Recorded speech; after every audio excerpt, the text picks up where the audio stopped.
Welcome to our panelists and our participants today, and thank you to the World Economic Forum for hosting this second public forum on the innovation lever of change, one of 4 levers of change under the UN Food Systems Summit. It is a great pleasure to moderate today's panel on the role of innovation in transforming food systems for a more prosperous, equitable, and food secure future. As a reminder, this session is being live streamed and recorded, and you may pose questions to the panelists and engage in discussion today on slido.com by using your QR code or the hashtag innovation lever, which should appear on your registration page and on your screen while I am speaking.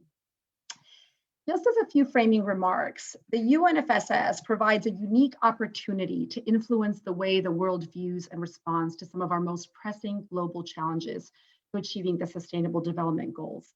And it comes at a particularly critical moment in history. 2020 marked the 6th year in a row where global hunger and undernutrition were on the rise. We are in an unprecedented moment where converging crises due to climate change, conflict, and economic downturns require fresh solutions to how the world produces, processes, transports, and consumes food. And innovation is an essential part of this. The innovation lever of change, led by the World Economic Forum in partnership with Mercy Corps, is designed to help bring the vision of the UNFSS to reality by making innovation a significant enabling factor for food systems transformation. Working through a twin track approach, the innovation lever supports innovation around the summit's 5 action tracks, as well as cross-cutting innovation agendas. It focuses on 4 key themes or working groups: data and digital, knowledge and technology, society and institutional, and national and regional, which look at both the what and the how of innovation. Today, we gather a distinguished panel representing a diverse community of public, private, and social sector innovation partners across these 4 thematic areas to share with us the latest work of the innovation lever of change, how that has been evolving as part of UNFSS-related discussions, and to hear their vision and game-changing solutions for food systems transformation. After a 30-minute panel, we will have time for a 20-minute Q&A, so please go ahead and start posting your thoughts, comments, and questions on slido.com. So turning to our panelists, I'd like to welcome first David Nabarro. David is the co-director of the Institute of Global Health Innovation at Imperial College London and supports systems leadership for sustainable development through a Switzerland-based social enterprise 4SD. He's also the curator of the Food Systems Summit Dialogues. We also have with us Andrew Bavarnik, who is the global head of food and agricultural commodity systems at UNDP. He's also the societal and institutional innovation cluster lead on the innovation lever of change. We have with us also Danush Dinesh. He's the head of partnerships outreach on climate change, agriculture, and food security at CGIAR. And he's the knowledge and technological cluster lead on the innovation lever of change and the innovation lead for action track 3, which is focused on nature-based solutions. And we also have the pleasure of having with us Tule Lenea. She is the coordinator of the Kenya Agricultural Transformation Office under the Ministry of Agriculture, Livestock, and Fisheries, and a data and digital cluster champion. So welcome to all our panelists. And David, I wanted to turn to you first to help us set the stage here. The member state and independent dialogues are in many ways the foundation of the summit and the place where critical issues are being raised that require attention at all levels. Can you talk about how innovation is emerging in the dialogues, and what are you hearing in terms of how innovation is being tackled at a national level? Thank you very much indeed. How lovely to be with everybody here today, and great big gratitude to all concerned with the innovation lever of change for inviting me to be here today. So I'm very much involved in the preparation for the summit with this role in helping Dr. Kalibata, the Special Envoy, with the Food Systems Summit dialogues. There are now dialogues underway involving multiple stakeholders in 126 nations. Those are the member state dialogues. And there's also many independent dialogues underway.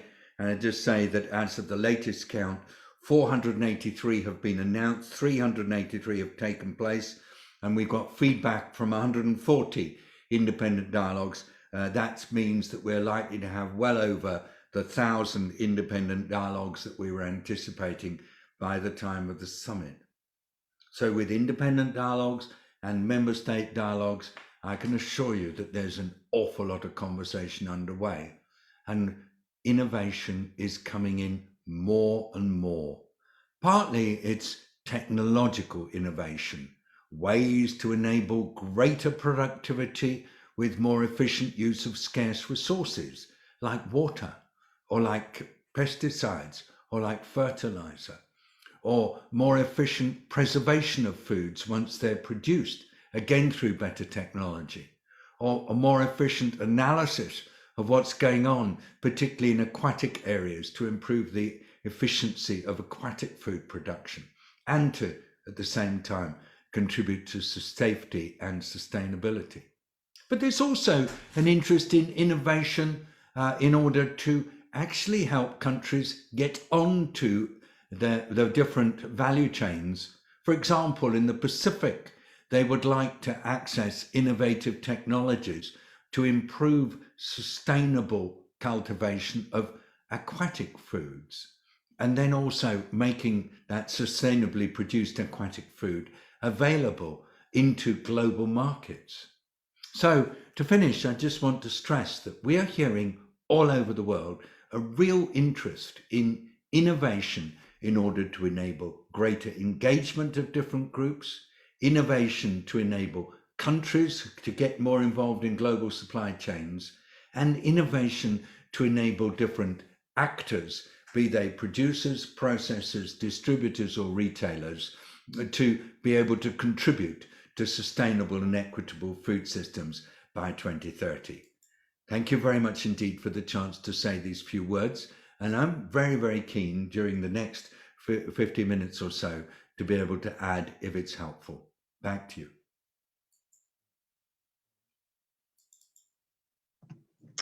David, thanks so much. And thanks for inspiring us with kind of setting the stage with the dialogues. And it's great to hear how innovation is coming out around water, around fertilizer, around aquatic food production, food preservation. Just hearing those examples really helps us make it concrete. I wanted now to turn to Andrew.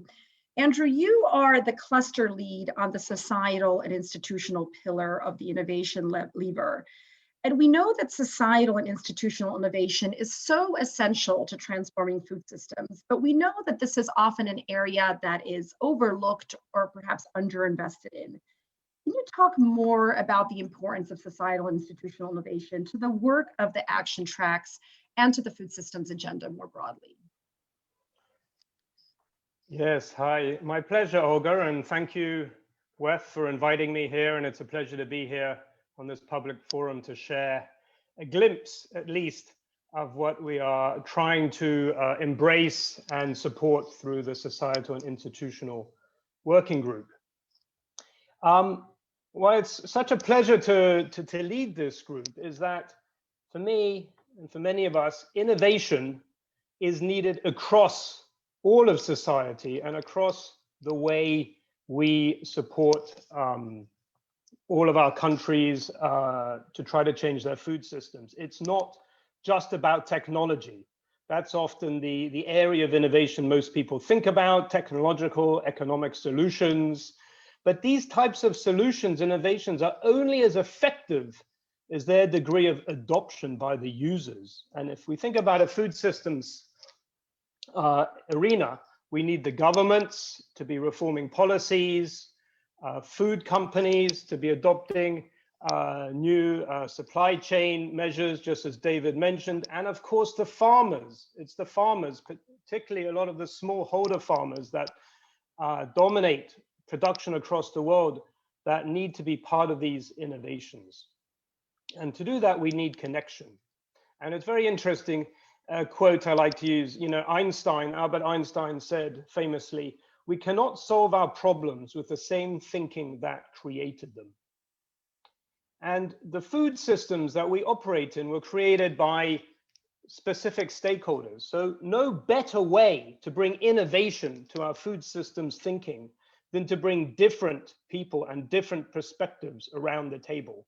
And I'm thinking specifically of the farmers themselves, the smallholder farmers in remote areas of the world.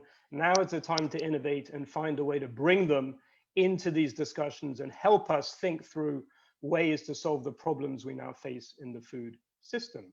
And we also need to recognize that all of the stakeholders in the food system have different interests and different agendas. Companies have different interests from governments. Big agribusiness have different interests and needs from smallholder farmers. So we need to find ways to help these stakeholders find common ground. And this is where we need innovation. We need expertise and facilitation to support the creation of safe spaces where these stakeholders can come together, discuss their differences, and build relationships. This is incredibly complex, as we know, as we look at the world today. But the power of having the right people in a safe space to connect is quite unimaginable. It's this type of space we can create can stimulate the creativity and opportunity for the changes we need. And I believe we need to move from consultation to collaboration, and from marginalization to inclusion. This means bringing everyone around the table to really meaningfully discuss their needs and find common ground and vision to change food systems. This is where we need to innovate. We need to innovate in our ability to construct these safe spaces for dialogue. And I think it's good for all of us to ask ourselves, how can we create these spaces that are inclusive and participatory? What type of innovation do we want to look for? But if we move forward with this type of innovation across countries, across landscapes, to bring together all the stakeholders in the supply chain, we can then really meaningfully catalyze the collaboration we need for a sustainable food system. Thank you.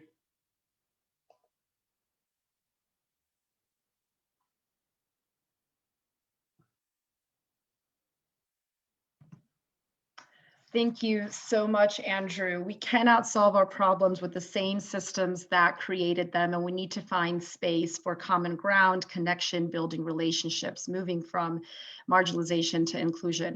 That is definitely food for thought and something that we need to consider as a central part of this agenda. Danush, I wanted to turn to you. You are the innovation lead for Action Track 3, and together with the innovation cluster on knowledge and technological innovation, you are working on an initiative to support 100 million farmers to transition towards net zero, nature positive practices by 2030.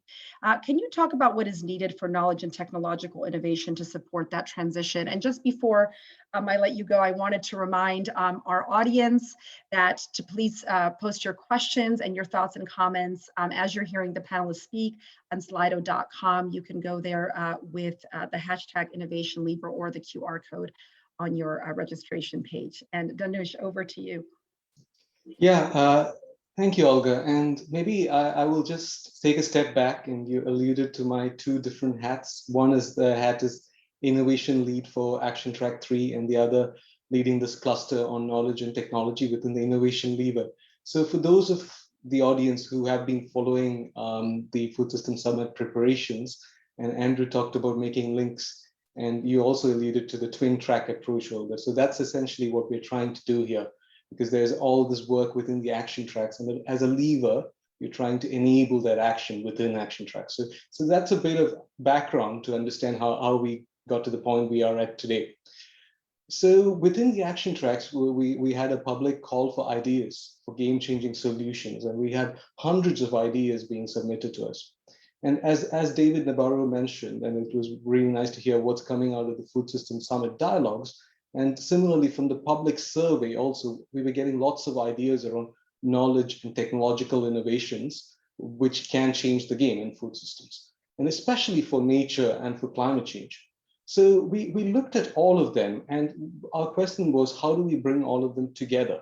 And this is what brought us to this initiative on 100 million farmers. So this was actually one of the game-changing solutions which was proposed in the public forum. And it really looks at achieving a tipping point, reaching 100 million farmers with nature positive and sustainable production practices. So if the underlying assumption is that with 20% of the global number of farmers, we would be able to shift the dial on sustainability. So we found this game-changing solution which was able to bring together all the other different technologies and practices, like David mentioned about improved fertilizer use. There was also regenerative agriculture within that, use of digital tools and technologies. So all of these different ideas which came from the people together under the umbrella of really reaching scale with 100 million farmers. So that's what we're really trying to do with this initiative. And David's spoken in previous fora and others have as well. And this is the People Summit. So we really want to bring in those ideas from people and really reach scale with the people we're talking about, the farmers. So that's what we seek to do. And how do we do that? So in terms of knowledge and technology, it's about having a system that works, that can get us to scale. How can we reach those 100 million farmers? And we started a process of doing a design sprint with stakeholders within the system, and we identified 3 key areas where we need to work on. One is really on accelerating the pace and scale of technology adoption and provision. So how can we really get the technology and knowledge to people who need it? And what are those pathways, and how can we get there faster and better and be more inclusive in that approach as well? So that's the first thing that we need to do. The second, and there was a question about this, which is already appearing, which is all about entrepreneurship.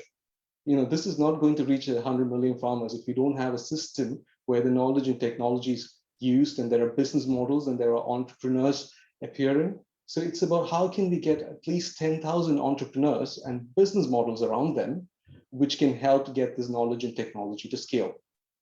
And finally, it's also about linking to the finance lever of the Food System Summit and the work that the financial sector can play.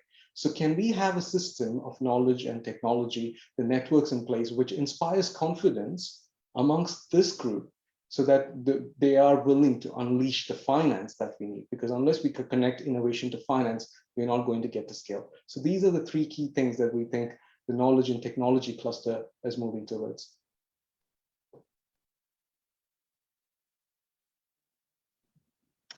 Fantastic, Dhanush, thank you. And I particularly like the fact that this is a kind of a bottom-up idea that's bubbling out from multiple public forums and these stakeholder discussions.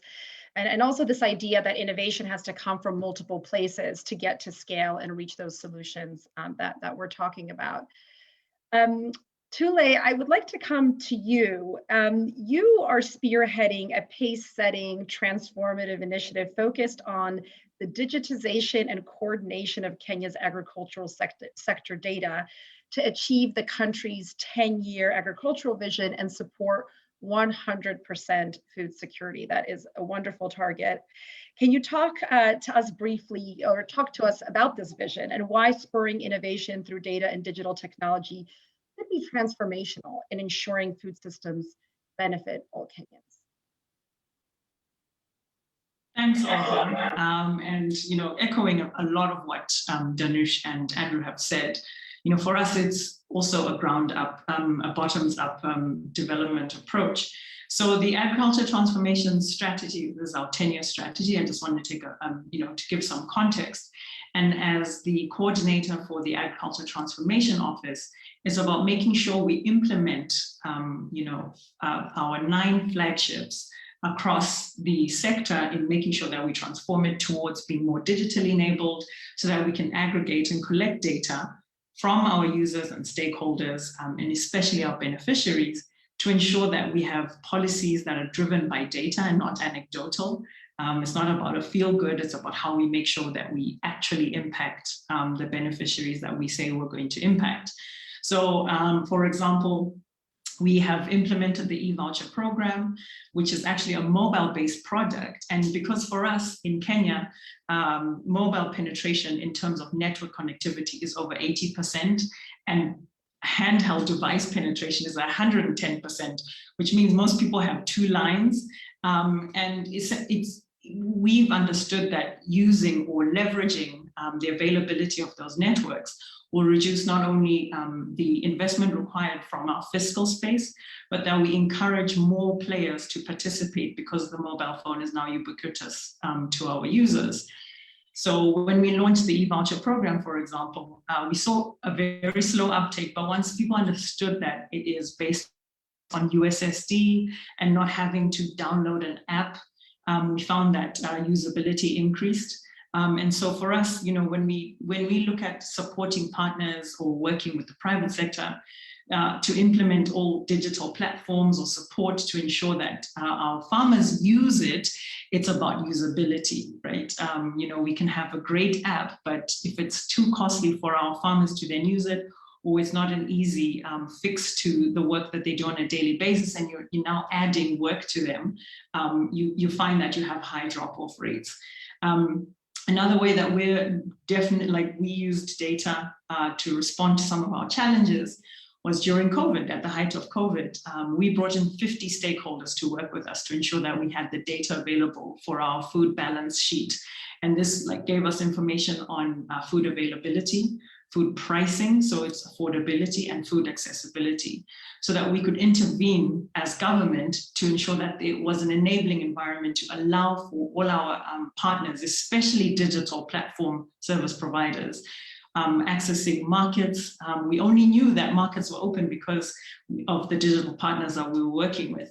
And so for us, it's really important that we create the enabling environment rather than government being the ones who create the platforms, because it'll stifle innovation, and we want to ensure that we continue to innovate.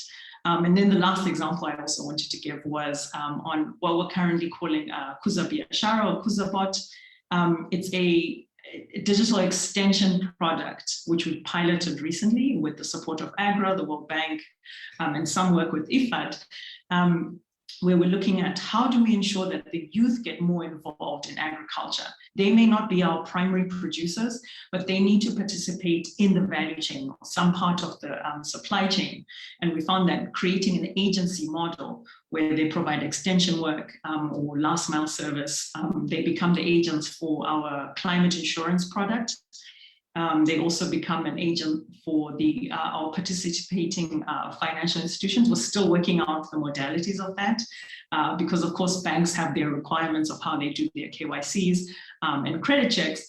But in the end, is to create a self-sustaining model that allows for youth to participate in the sector, but might not, have access to land, as we, some of the issues with regards to assets, but are participating within the value chain. So for us, it's about creating new and innovative ways of ensuring that we continuously have access to information and data on our value chain actors. Thanks, Olga. Thanks so much, Thule, and great to hear how data and digital can help to create this infrastructure for inclusion, for youth, for smallholder farmers, and also allow you to shape policies based on kind of continuously keeping pulse of the context. And I think the COVID-19 example you described was really compelling. I wanted to come back to David. David, we heard a lot of compelling innovation initiatives being discussed across this group, but there is still an outstanding question around how innovation can be most tangible for those who are on the front lines of transforming food systems. So from your perspective, how can we make innovation meaningful for people at a national level? And certainly Thule started to get at this. And what tools are needed to achieve new ways of engagement and inclusivity? Thanks very much indeed. First of all, I don't think many of the people who participate in dialogues, whether they are independent dialogues or national dialogues, will find the word innovation easy to absorb and use in their normal way of working. And for me, when I first heard innovation used in health or in food, I was always thinking that it was referring to new technologies, new gadgets. And then what I learned from you in the innovation lever, Olga, is that you don't see it like that. You see innovation as a much broader concept. And that has been immensely liberating to me, because it's meant that I can start to see innovation as something immensely powerful, that is basically about doing stuff differently in order to get better results. And by creating a much more generic description, I've also found it much easier to connect with people in national dialogues and in independent dialogues about the value of looking at the innovation lever and seeing how innovation as a way of thinking, as well as a way of working, can help to weave together ideas for all 5 of the action areas that are emerging to be so important in the summit. Because food policy is not separating out nutrition from nature positive, or from livelihoods, or from resilience. Food policy is about finding ways to bring all these different ideas together so that they can be looked at as a policy issue at local level, or at national level, regional level, or global level. And it's innovation, Olga, that gives us the opportunity to do this differently. Innovation in how we think, innovation in how we organize ourselves, innovation in who we listen to, innovation in how we meet, innovation in our style of engagement. For example, the dialogue itself is an innovative methodology in many settings. So let's keep really broad with this concept of innovation. And I promise you, there are people all over the world who are looking at innovation as the means through which they will be able to work differently on food in the months and years to come. But it's not just going to be with technologies, digital technologies. It's not just going to be with new ways of designing meetings. It's going to be innovation in terms of who we engage with and how we engage with them. And that's the fun. And Tule, I'm so glad to see you here. I want to say to you, as I finish talking, that I am overjoyed by the way in which stakeholders in Kenya have come together and have made a really exciting basis for looking ahead to what food means in your country. And that innovative approach that we're seeing in Kenya, forgive me using those words again, we're also seeing in at least 40 other countries. And that's the joy of being in my role. You see stuff completely new. And that brings me to Olga to finish my remarks by saying thank you to the innovation lever for giving us all an opportunity to look for what is new in really unusual ways, and to see how this can bring in completely different people into the conversation, and it will help us. Thanks again. Thanks so much, David. I love this concept of broadening how we understand innovation to beyond being a thing to a way of thinking, a way of doing, a way of organizing. And so bringing everybody along, that's fantastic.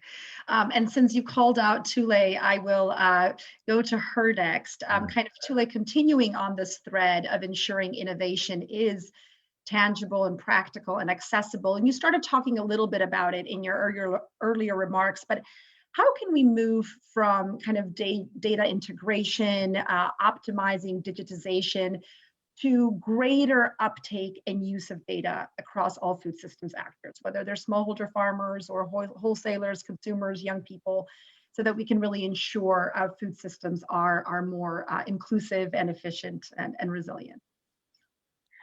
Yeah, I mean, I just want to add to what David said, because I do agree that, you know, we have really focused on innovation being digital and tech, etc. But we've also recognized internally that it's about changing your mindset about how we deliver change in the ministry and then across the sector.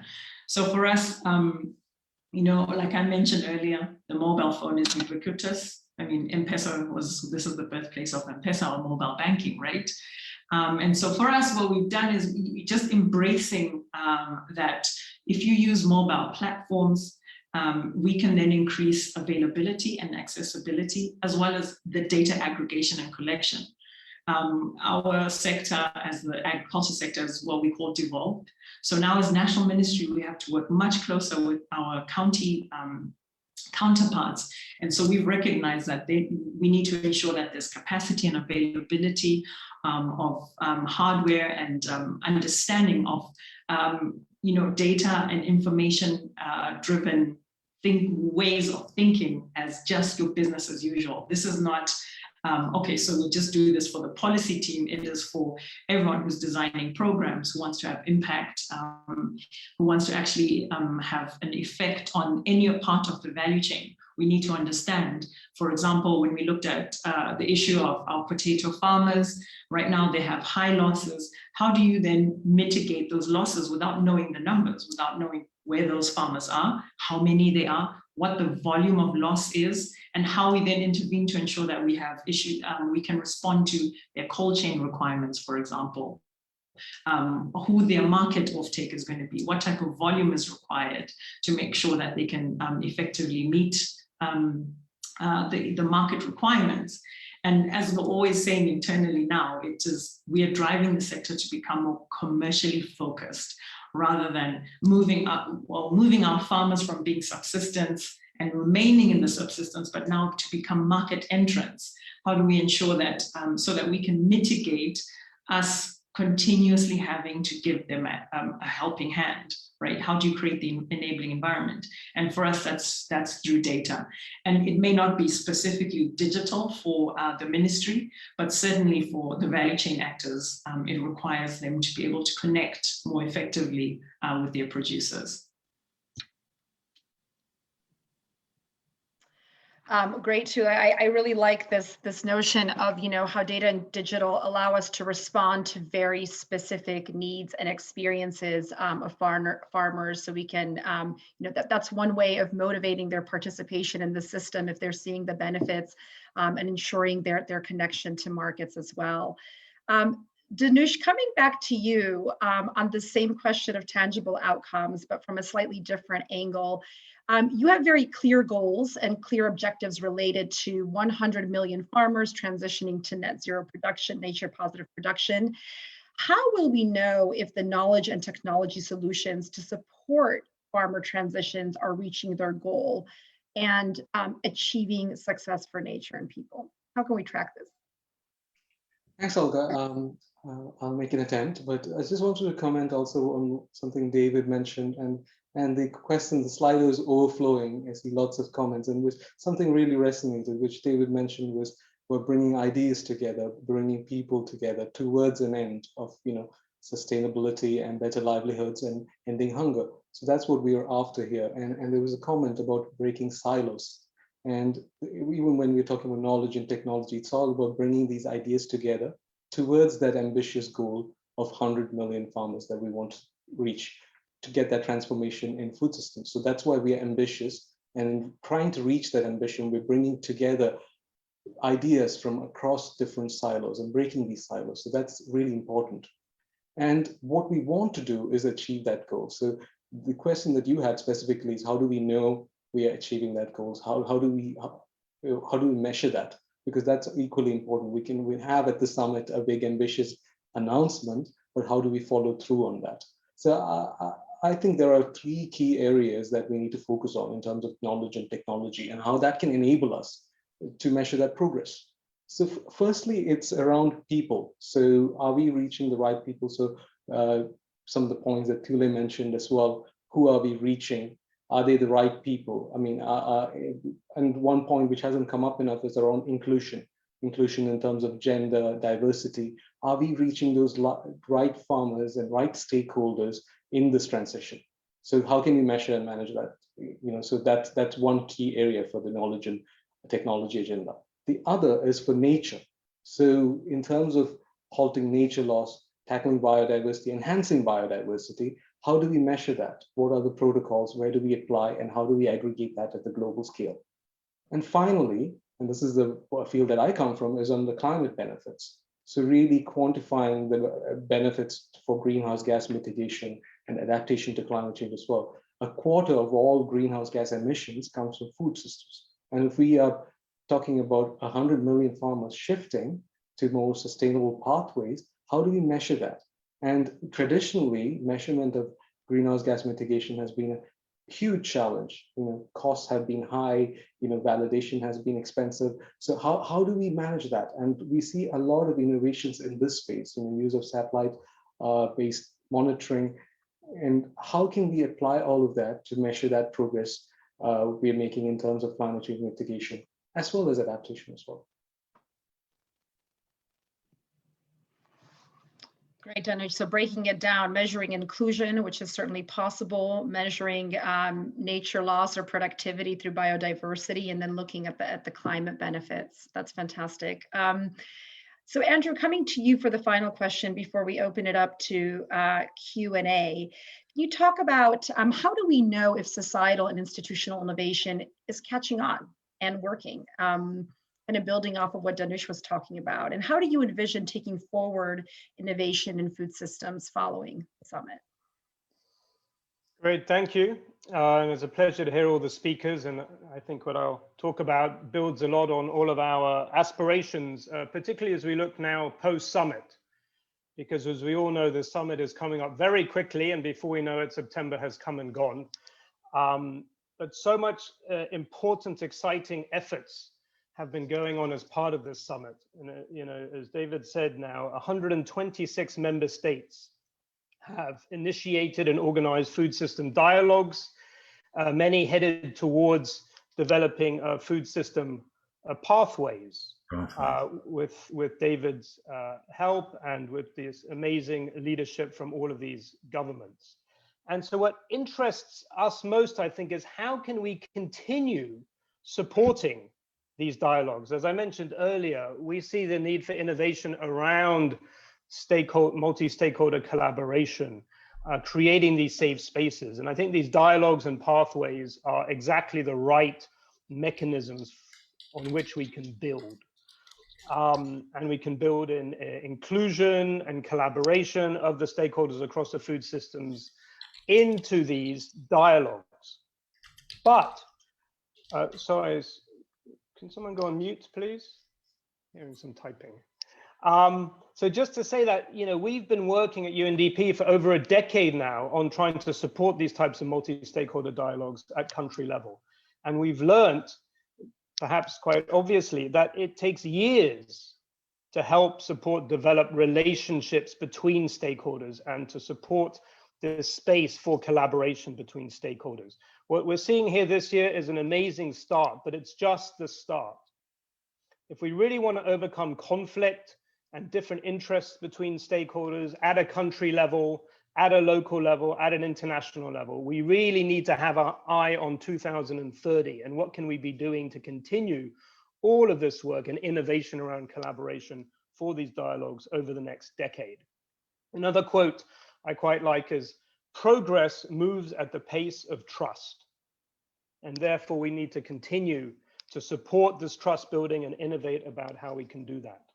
So throughout this summit, we've been building a coalition around this ambitious concept to work with member states on their needs and interests after the summit to continue supporting the dialogues and pathways. It's these pathways, which are like roadmaps, that if they are inclusive, they really can represent the needs of all the stakeholders and propose changes to the food systems that will be holistic and systemic in nature. And what we are looking to do is develop a package of what we call the backbone support for these types of dialogues. So help member states with the convening, with the facilitation to really ensure that these dialogues are inclusionary and participatory, and to help them with capacity building tools and trainings so that the countries themselves and the governments themselves and our colleagues like Thule can really move forward and without our assistance, continue these types of dialogues with the innovation that we are trying to experiment now. And if you think about it, if we try to measure, can you try to imagine measuring some of these let's call them more process-oriented innovations. How do we measure trust? How do we measure the development and strengthening of relationships and collaboration? We need innovation around these types of measurements for relationships. But just to say that we are really looking to bring on board as many partners as possible, because it will take everyone to support all the countries in their continuation of these pathways. And it's through the pathways that we can also bring and connect all the technical solutions and innovations across the thematic areas that are being generated by the summit and bring them into these country food system discussions. We're having these types of discussions already with the summit's UN task force to explore coordination across the UN system. We're also discussing how to have the support embedded within the governance action area of the summit, but it is a big tent approach and we welcome all partners, because it's only together, if we work on this together, can we then underpin and enhance the opportunity to change food systems across the world. Thank you. Andrew, I'll just say that from a personal perspective, coming from an organization that works a lot on governance, on interest-based negotiation, on facilitation, it's great to hear that the dialogue process itself is being given such prominence in the innovation space, and that this is something that we hope to continue, and that we will continue to track and measure process as one of the ways that we get to food systems transformation. So thanks for those remarks. We will now move into the question and answer portion of our time today. As a reminder, you can post questions, comments on slido.com for those who came late. I know many of you are already on there. We're getting lots and lots of questions coming in to our panelists.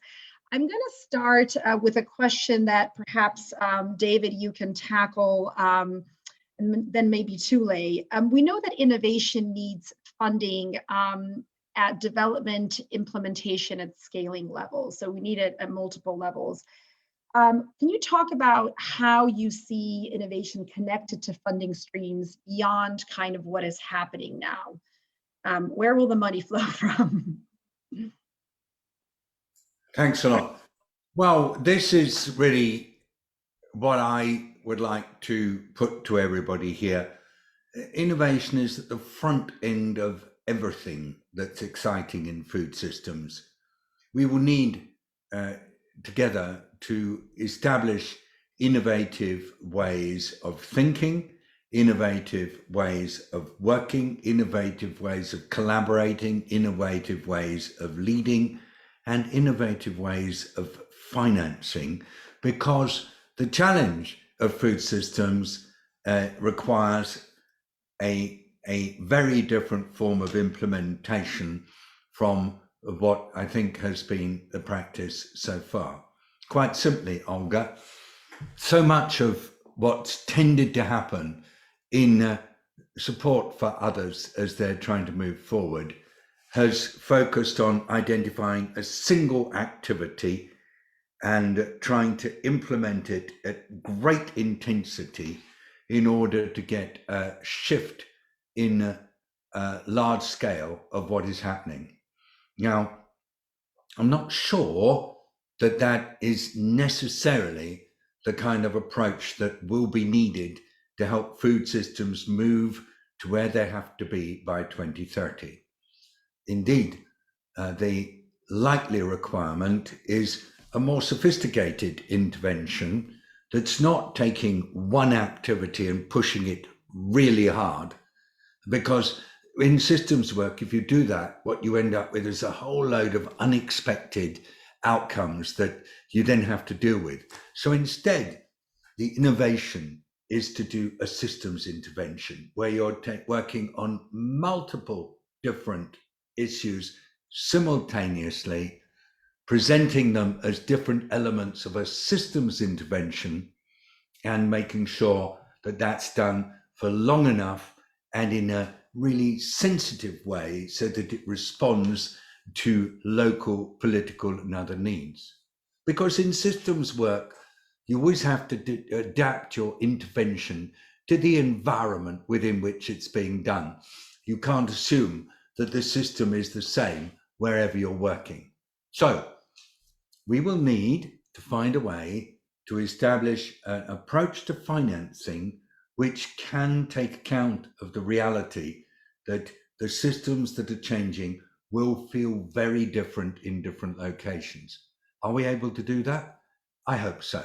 For me, the innovation in finance is to make sure that people at local level can access the finance they need to do what they have to do without finding themselves being pushed into a position where they don't feel comfortable. Meet them where they really are, give them the relatively small amounts of money in order to enable them to come in and test their innovations, but then make sure that the necessary follow-up is not too conditional and enables them to develop their ideas more.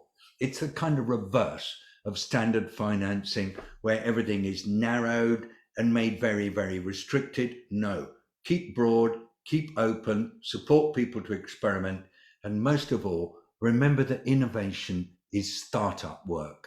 And in startup work, you don't ask people to tell you where they're going to be in a year's time. You ask them to tell you what their idea is, and you decide whether you like the way in which they're going about it, and you say, here, get started, and then we'll see what goes on. Innovation support is truly startup. Back to you, Olga. Thank you. Thanks so much. Thule, do you want to weigh in on this issue of funding? Well, I just want to add a little bit to what David said, but I completely agree with him on some of the foundational requirements. Make it catalytic. We just need to solve for a problem and allow for the ecosystem to respond to those issues, right? And allow for the market to play, but also have maybe some support from governments and from our donor communities in particular, because we have a lot of discussions with some of the innovators, and the issues are, it's either their ticket size is too small, or they need support to get into the market so that they can start doing the work.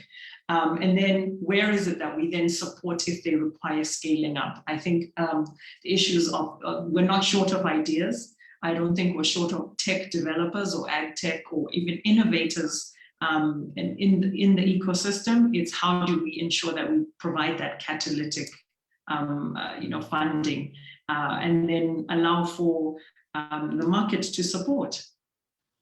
I know I'm very different from a lot of our government, my counterparts, but we really do believe that it should be a lot more private sector partnerships to ensure that there's less pull on fiscal requirements when it comes to innovation, and then we can support where required.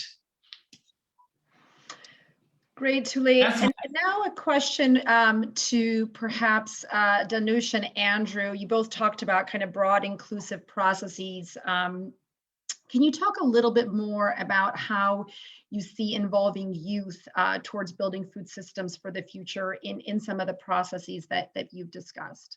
What is the role of youth? Where do we see them in the process? Danush, you want to kick us off? Okay, sure. Thanks, Olga. Yeah, so I don't. I'm also thinking through this as you mentioned. But what I have found in the summit process is that there's been a huge emphasis on youth.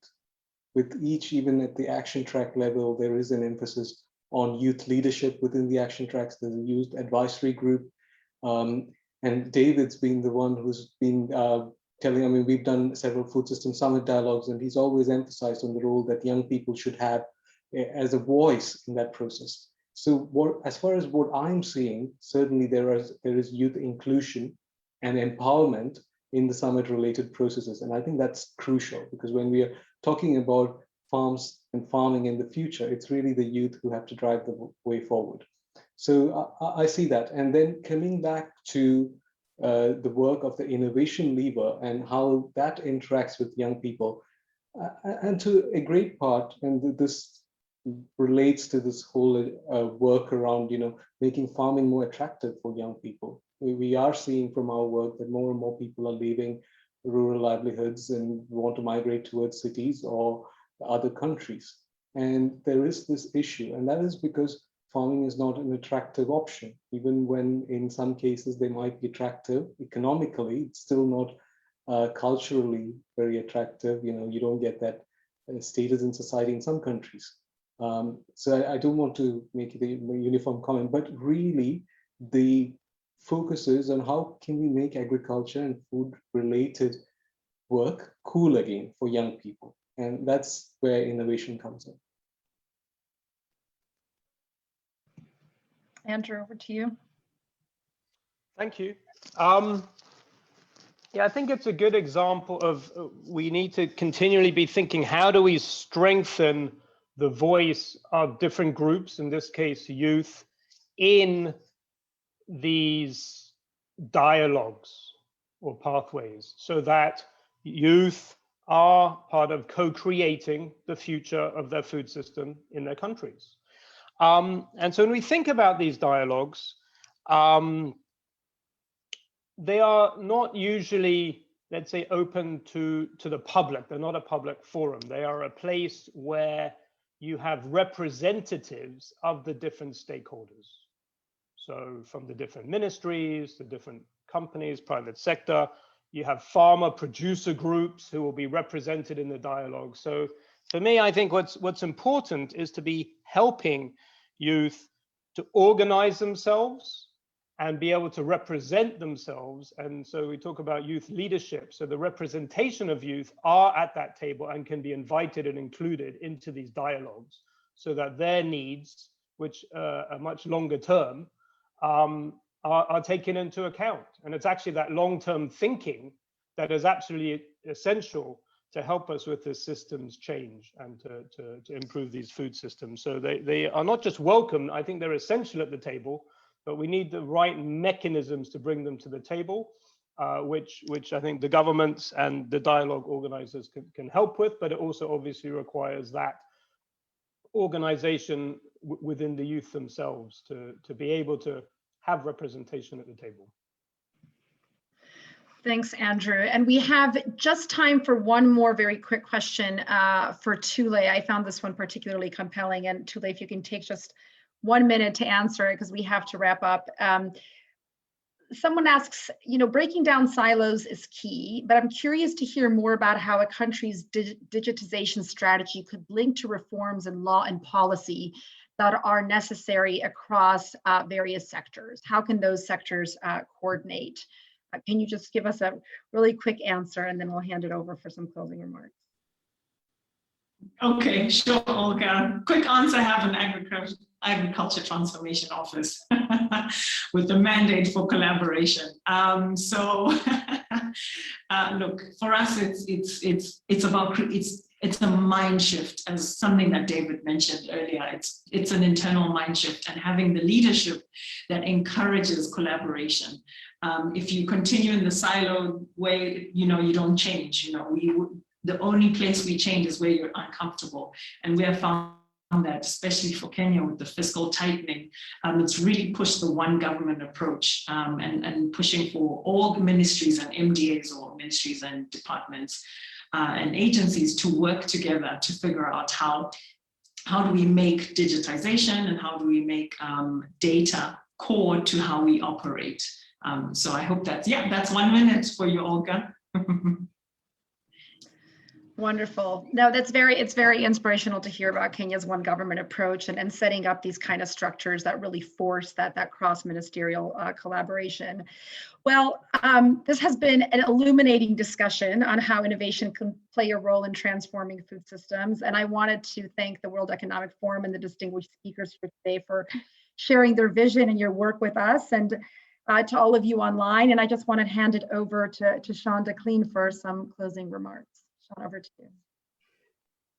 Thank you, Olga, and just what a great panel. I just was enthralled and suddenly went, oh yeah, we're nearly at the end. That was great, and just, I mean, if we are going to transform food systems so that they can be fair, they need to be fair, they need to be nature positive, they need to be resilient, they need to be healthy for all, they need to be inclusive. As you've heard, innovation is going to be key to this. If it's going to be a solution summit, the rise of technology innovations presents a huge opportunity. The role of data and digital and scientific technologies, for a common purpose. But I think what you're hearing today, which I just really like, is this idea of a broader sense of innovation. I have the privilege of co-leading the innovation lever together with the CEO of Mercy Corps, Jada McKenna. And Mercy Corps have been a great partner in this. And I just want to thank you, Olga, for not just your work on the panel today and doing such a fantastic job as a moderator, but the role that Mercy Corps play in really looking at this broader, more inclusive understanding of innovation. And then, it just falls to me to thank the panel. I mean, I think, what you heard today was, David Nabarro talking about this much broader need to think innovate how we think, how we meet. I mean, the dialogues, the Food System Summits dialogues, they have been a powerful example of innovation in their own right for the way that summits like this are done. Danush, Dinesh, just the bold vision there that you're talking about. How do we innovate around nature positive solutions, but how do we look at like real big scale agendas? How do we bring 100 million farmers with us on that journey quickly, and then that is a tipping point for the rest of the 500 million farmers that are involved in this worldwide tool. Lene, what you brought out was the power of the country and how this needs to be responsive to local needs. And there's a number. What you're hearing is there's a fantastic group of these country leaders that are emerging through the UN Food System Summit, and Tule is just one of those. And it's really nice to hear this that spirit of the country coming through. And Andrew Bavanik, just thank you for the thoughtfulness that you're bringing in there from the wider UN system, and how we really need to look at this much broader thinking around innovation and just the whole institutional innovation rethinking that has to go on. So great panel, really exciting. There's a lot happening out there, and just yesterday the Committee on Food Security launched their principles around agroecology and innovative approaches. And so, what we're seeing is there's a broader framing around this. So if people are interested in that, you should look at that. But thank you very much. Really interesting panel. And if you have an idea on innovation, you want to get involved, this is challenging both to be innovative, but also to contribute. And so this is really the nature of this session today, was really to get you inspired and make you feel that you want to engage. And there's plenty of opportunities through the UN Food System Summit to do that. So get engaged and really lean in and be innovative. Thank you. Thank you.